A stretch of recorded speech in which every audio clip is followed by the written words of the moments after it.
Another sutta is 5.9.89. The Buddha said, monks, these 5 conditions lead to the decline of a monk in training. What 5? Delight in work or activity, delight in gossip, delight in sleeping, delight in company, and he does not reflect on the mind as freed. Monks, these are the 5 conditions. And this is a very interesting sutta, in fact a very important sutta, where these 5 things can obstruct a monk from his cultivation. The first one is having too much work or activity, which means the monk is very much involved in teaching, in writing books, in administration, supervising others, in the construction of the temple, supervising the construction of the temple, planning, etc. And all this too much work can obstruct a monk's spiritual cultivation. Second one is delight in gossip, talking unbeneficial talk. The Buddha said, if we want to talk, especially monks, if monks want to talk, then we should engage in beneficial talk. And beneficial talk is talk concerned with wanting little, few wants, concerned with contentment, seclusion, aloofness from society, arousing energy, virtue, concentration, wisdom, liberation, knowledge and vision of liberation, etc. These are beneficial talk. And what is useless talk or unbeneficial talk is what is mentioned in the suttas as tirachana kata. Tirachana kata literally means animal talk, and it means low talk, base talk, concerned with politics, sports, entertainment, traveling, the departed, etc., etc. That is not beneficial. And the third one is delight in sleeping. Sleeping is one of the pleasures people get. If we sleep too much, our mind, every time we sleep, our mind is like a computer. Every time we sleep, we switch off many of the circuits in the mind. And later to get it to activate them is not so easy, because normally in a normal day we don't use so many circuits in our computer up there. So when we meditate a lot, we find slowly the circuits in our brain start to activate. That's why sometimes in meditation we get tingling sensation in the brain. It's like the circuits that are normally not used in the brain start to activate. So when we sleep too much, we shut off a lot of the circuits in our mind, and it's not good. Fourth one is delight in company. That means the monk likes to keep in company, talk with other people, whether monks or lay people. And the opposite is aloofness, that even though a monk stays in a monastery with other monks, he tries to be aloof. If it's necessary to talk, he talks. If it's not necessary, he does not talk. The last one, he does not reflect on the mind as freed. This is quite interesting. It's a very interesting statement, because it reminds us something like is mentioned in the yoga teachings, that basically, or in Zen teachings, basically our mind is freed. It's only the active mind, the active consciousness, the sixth consciousness, which makes us see ourselves as a human being in this world of samsara. And there's a part of us that is immortal. There's a part of us that is freed, and it's there all the time. The only thing is we have to realize it. So that's the end of the sutta. And the next sutta is 5.9.90. Monks, these 5 conditions lead to the decline of a monk in training. What 5? Take the case of a monk in training who is always busy and has much to do and is clever at work. He lets the time for going apart slip by, nor does he apply himself to calming the heart within. This, monks, is the first condition that leads to the decline of a monk in training. Again, he spends the day in doing small things and lets the time for going apart slip by. This, monks, is the second condition. Or he lives in company with householders and those gone forth in laymen's company which is not fit. This, monks, is the third condition. Or he enters the village too early or leaves it too late. This, monks, is the fourth condition.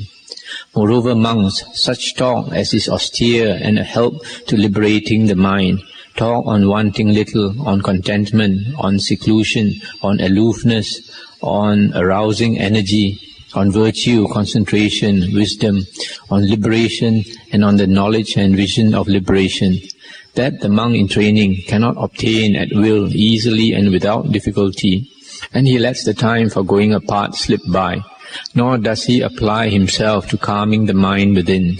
This, monks, is the fifth condition that leads to the decline of a monk in training. Monks, these are the 5 conditions that lead to a decline of a monk in training. This basically is quite similar to what the previous sutta. The first 1 and 2 is the monk is busy in doing work, doing small things, unimportant things. The third one is he lives in company with householders and those gone forth. He likes to mix with company. The fourth one, he enters the village too early and leaves it too late. This one is concerned with, in the Buddha's days, a monk would enter the village to beg for his food on alms round. And sometimes a monk who likes to chat, he will stay in the lay people's house and he'll maybe even eat there and take a long time to talk there and leave the village too late. This is not encouraged by the Buddha. And then the last one, beneficial talk, he's not able to obtain. These are the things that hinder a monk. The next sutta is 5.10.96. Monks, possessed of 5 qualities, a monk practicing awareness in breathing in and breathing out, will in no long time penetrate the immovable. Of what 5? He is set on little, with few duties, easily supported, well content with life's necessities. Taking food in little, he serves not his own belly. Slothful in little, he is heedful in wakefulness. He is much learned with a retentive and well-stored mind. Those teachings, lovely in the beginning, lovely in the middle, and lovely in the end, which sets forth in spirit and letter the holy life of purity, perfect in its entirety. Those teachings are much heard by him, remembered, verbally recited, carefully pondered over in mind, fully understood in theory, and he reflects on the mind as freed. Monks possessed of these 5 qualities, a monk practicing awareness in breathing in and breathing out, will in no long time penetrate the immovable. That's the end of the sutta. So here the sutta says that when we practice anapanasati, mindfulness of the breath, these few things are very helpful. First one, he has few duties and he's easily supported, contented. Second one, he takes little food, moderate food, and does not overeat, because when you eat too much, we become sleepy. It's difficult to meditate. Third one, he is heedful in wakefulness. That means does not sleep too much. Tries to maintain wakefulness. The fourth one, he is much learned. This much learned is stressed quite often. That means we are much learned in the suttas, the Saddhamma. Saddhamma refers to the discourses of the Buddha. We have much knowledge of these discourses of the Buddha. And then the fifth one, he reflects on the mind as freed. So these 5 qualities are helpful to obtain liberation. The next sutta is 5.10.99. Monks, in the evening, the lion, king of beasts, leaves his lair. He stretches himself. He looks around on the 4 quarters. 3 times he roars his lion roar. Then he goes forth to hunt. Monks, if he strike a blow at an elephant, he strikes verily with care, not without care. If he strike a blow at a buffalo, at an ox, at a leopard, if he strike a blow at any small creature, be it but a hare or cat, he strikes with care, not without care. And why? he thinks, let not my skill fail me. A lion monks, that is a name for the Tathagata, Arahant, Sammasambuddha. Verily monks, when a Tathagata teaches Dhamma in assembly, that is his lion roar. And if he teach Dhamma to the monks, he teaches with care, not without care. If he teach Dhamma to the nuns, to laymen, to lay women disciples, if the Tathagata teach Dhamma to the many folk, be they but fowlers who go about with grain, he teaches with care, not without care. And why? Filled with respect for Dhamma is the Tathagata monks, filled with reverence for Dhamma. That's the end of the sutta. So here the Buddha is saying, just as a lion when he goes out to hunt, he takes a lot of care, make sure every time he makes a kill. So in the same way, the Buddha said, when the Buddha teaches the Dhamma, he also, like the lion, takes a lot of care, make sure his message strikes home.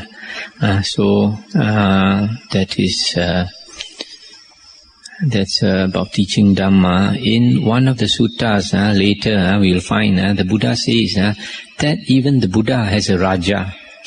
And the Raja of the Buddha, or the Dhamma king, is the Dhamma. And in another sutta, the Buddha, immediately after he was enlightened, he contemplated whether there is another being higher than him in wisdom, etc., that he should respect. And when he looked around, he saw that there's no higher being than himself. Then he wondered to himself, whom should he respect? Or what should he respect? Then he reflected, he thought, Dhamma is that which he should venerate and respect. So because of veneration of the Dhamma, whenever the Buddha or his monks teach the Dhamma, they should do so with great care, not carelessly. So it is very good for a monk every time he prepares a talk, every time he gives a talk or something, to prepare it. And because of that also, of respect for the Dhamma, the Buddha has made it part of the Vinaya rules that when a monk teach Dhamma to lay people, they must be worthy of being taught the Dhamma. They have to show the respect. That's why when lay people listen to the Dhamma, they should not sit higher than a monk. They should either sit lower or on the same level, but not higher. And also they should not, for example, wear a hat. And they should also not hold the knees together, sit properly. And they should not carry an umbrella, or carry a stick, or carry a weapon. These are all part of the Vinaya rules that we should, out of respect for the Dhamma, be quite respectful when we hear the Dhamma, because there's nothing more helpful to us than the Dhamma. We will realize this as we grow older. There is nothing of such great value in the world as the Dhamma. The next sutta is 5.10.100. Now the Exalted One was once staying near Kosambi in Gosita Park, and at that time Kakuda, a Kolian, the Venerable Mahamoggallana's attendant, had just died and was reborn in a mind-created body. And the form that he took was such that it filled 2 or 3 Magadhan village fields. Yet that form caused suffering neither to him nor to another. And Kakuda Deva visited the Venerable Mahamoggallana, saluted him and stood at one side. And so standing, he spoke thus to the Venerable One.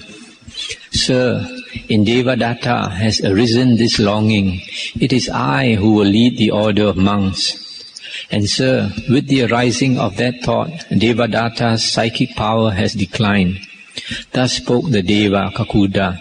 And having spoken so, he saluted the Venerable Mahamoggallana, and keeping him on his right, disappeared thence. Then went the Venerable Mahamoggallana to the Exalted One, and saluting him sat down at one side. And he told the Exalted One all that had occurred. And the exalted one said, "What, Moggallana, have you with your mind so compassed the mind of Kakuda Deva as to know whatsoever Kakuda Deva says, all that is just thus and not otherwise?" Lord, I have so compassed his mind so as to know that the mind of Kakuda, so as to know that whatsoever Kakuda Deva says, all that is just thus and not otherwise. Then the Buddha said, "Then watch your words, Moggallana, watch your words, for even now the foolish fellow will betray himself." Moggallana, these are 5 teachers found in the world. What 5? Take the case, Moggallana, of some teacher whose ways are impure, but he thinks, "I am pure. Pure are my ways, clean and stainless." But his disciples know, this worthy teacher is impure in his ways, but thinks just otherwise. If we tell the householders, he will not like it. And how can we do what he will not like? And he is honored by gifts of the requisites, the robes, arms, lodging and medicines. What the self shall do, even by that shall the self be known. Moggallana, the disciples protect such a teacher in his ways, and such a teacher expects this protection of his disciples. Again, Moggallana, some teacher's mode of livelihood is not pure, or his Dhamma teaching is not pure, or his exposition, or his knowledge and insight are not pure, and his disciples know. Moggallana, the disciples protect such a teacher, and such a teacher expects this protection of his disciples. These, Moggallana, are 5 teachers found in the world. But I, Moggallana, am pure in ways, and know that I am pure. I know that my ways are pure, clean and stainless. My disciples protect not my ways, nor do I expect this protection of my disciples. I am pure in my mode of livelihood, in Dhamma teaching, in exposition, in knowledge and insight, and I know that I am pure. I know that these things are pure within me, clean and stainless. Not as to them do my disciples protect me, nor do I expect this of my disciples. That's the end of the sutta. This sutta reveals a few things. Firstly, that this Moggallana is the monk, the disciple of the Buddha with the greatest psychic power. And yet here you can see that the Deva, his former monk attendant, I think, came to visit him and told him that the Devadatta is planning that he wants to lead the Sangha of monks. Now this is interesting because you can see from here and other suttas that the Arahants, including the Buddha, they generally spend their time in meditation. Even though they had psychic power, they didn't go around trying to be inquisitive and find out what this guy is thinking, what that fellow is thinking, what this fellow is planning and all that. Because if they did that, then they'll be very busy and they would be still having attachment to what's going on in the world, and it's because the Buddha and his disciples they are enlightened and they see this world as appearing only in consciousness, a bit like a dream. That is why they are not so concerned with what is going on in the world. And the other thing that's interesting here is that you see this Devadatta is one of the disciples, one of the well-known disciples of the Buddha, and also a relation of the Buddha. And he had, according to the Vinaya, he had obtained all the 8 psychic powers, all the 8 jhanas, the 4 Rupa jhanas and the 4 Arupa jhanas. And because of that, he had psychic power, and he had great psychic power. But because he still had this greed, very strong greed too, his ego was still very strong. He wanted to take the place of the Buddha. So because of that, he was planning how to take the Buddha's place. In fact, in our Vinaya books, we find that one day he approached the Buddha and told the Buddha, "Bhagavan, now you are old, why don't you step down, let me take over and lead the Sangha.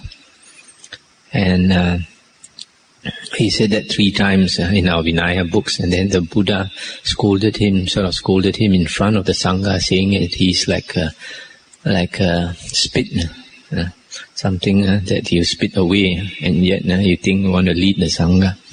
From there, the hatred for the Buddha increased, and then he planned to kill the Buddha. So here, the Deva is telling Mahamoggallana that because of this greedy thought to lead the Sangha, his psychic power immediately declined.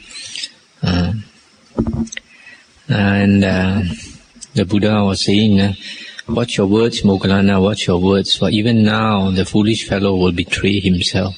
That means the Buddha is saying, mark your words, what you are saying, because Devadatta will show his true colors very soon.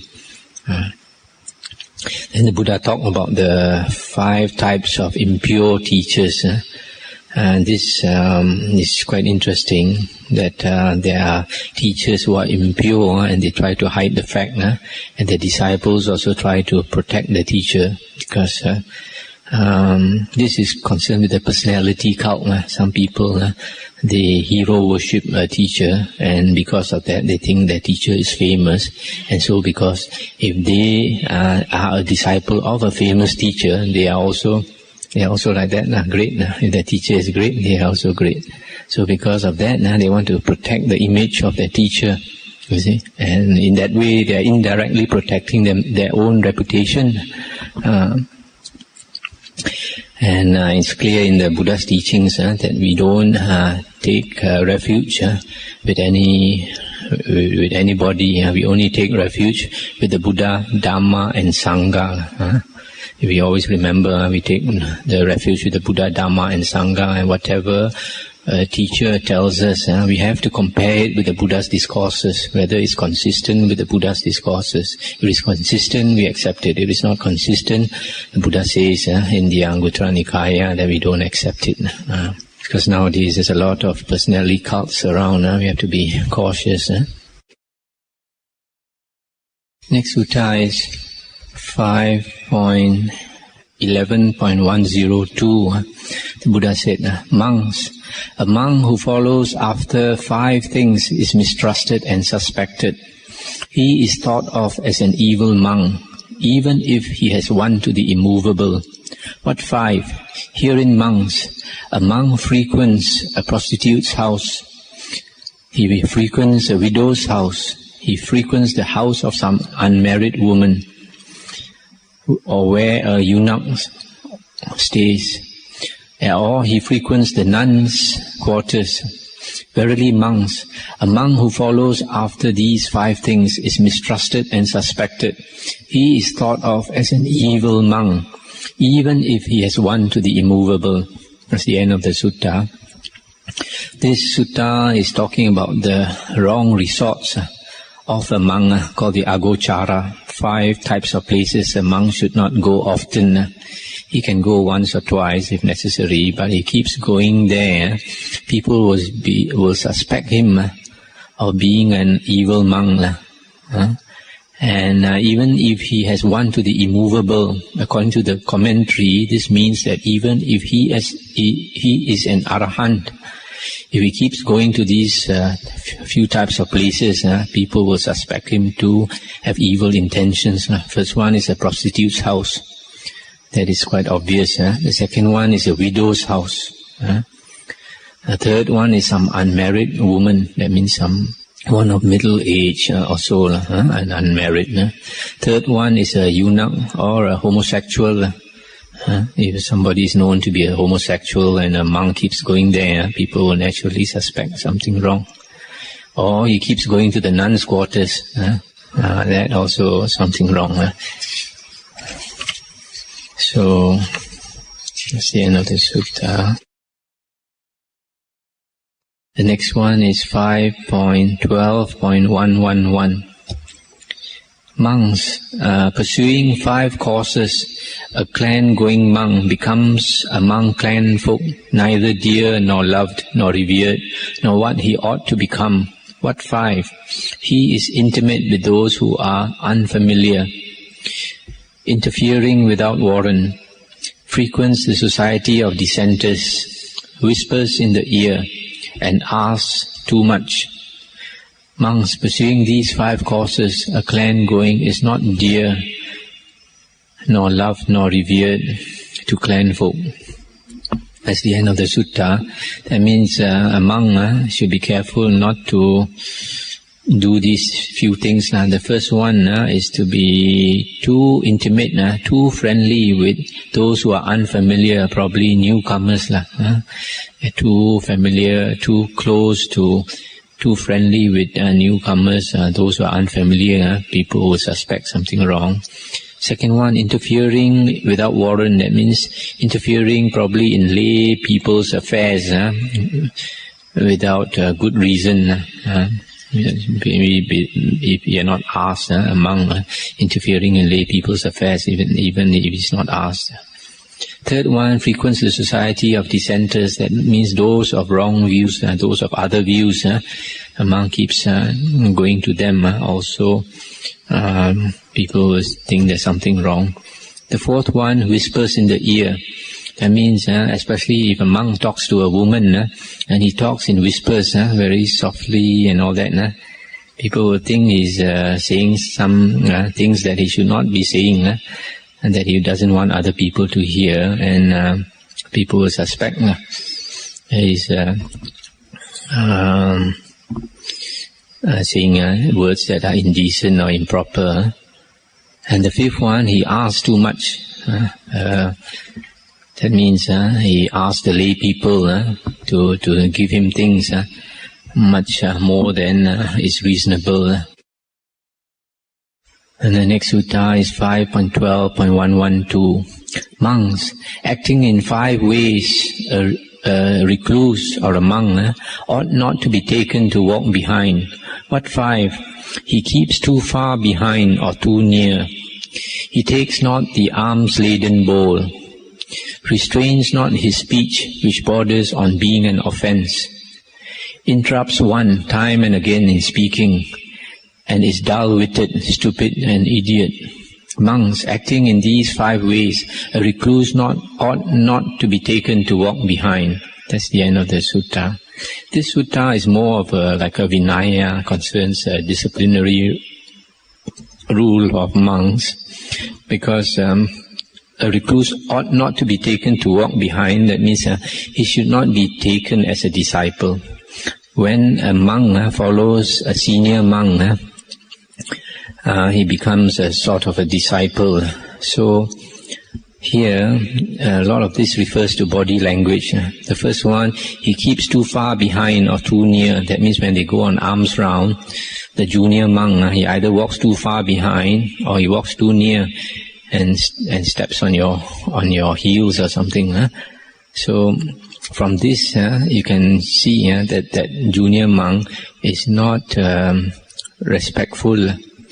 If he walks too far or too near, instead of keeping a proper distance, because this is one of the ways a senior monk can tell whether the junior monk is respectful to him or not.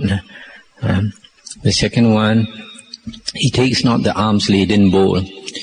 This is nowadays is not much seen, except like in the forest tradition in Thailand, where the monks go on alms round, and then out of respect for the senior monk, usually a junior monk will volunteer to take the senior monk's bowl.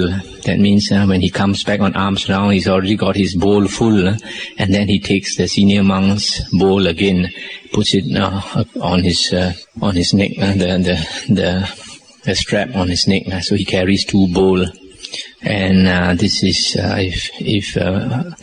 if you go to Thailand, you can see this junior monks taking the senior monk's bowl, and on top of that, they hurry back to the monastery. They arrive in the monastery before the senior monk and get the water ready for washing the feet, so that when the senior monks come back, they wash their feet, wash the feet of the senior monks. This is all part of the training. Because especially when a person is new in monkhood, we have a lot of our own bad habits lah. We have whole fixed ways of thinking, and when we train as a monk, we are trying to cut our ego. See? So it's all very good training for a junior monk to wash the feet of a senior monk. Especially when he comes back, it's muddy and all that. And then after that, when the monk steps into the hall, the junior monks will take the towel and all that and wipe his feet clean. If you're not used to it, you think it's a bit humiliating to do all these things, but it's all very good training. And then the third one, he restrains not his speech, which borders on being an offense. That means this guy, he doesn't watch his speech. He talks things which is almost breaks the precepts.